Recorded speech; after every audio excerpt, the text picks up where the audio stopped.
Before you begin, remove the base enclosure, battery, and front speakers. Removal.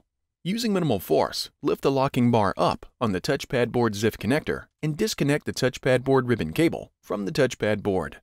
Remove the two 3mm P1 Phillips head and two 2.5mm P0 Phillips head screws that secure the touchpad board bracket to the top cover.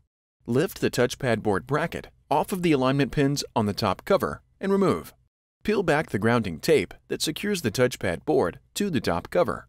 Remove the three 2mm P1 Phillips head screws that secure the touchpad board to the top cover. Lift the touchpad board off of the alignment pins and remove the retention tabs from the cutouts in the top cover. Remove the touchpad board. Reverse this procedure to install the touchpad board.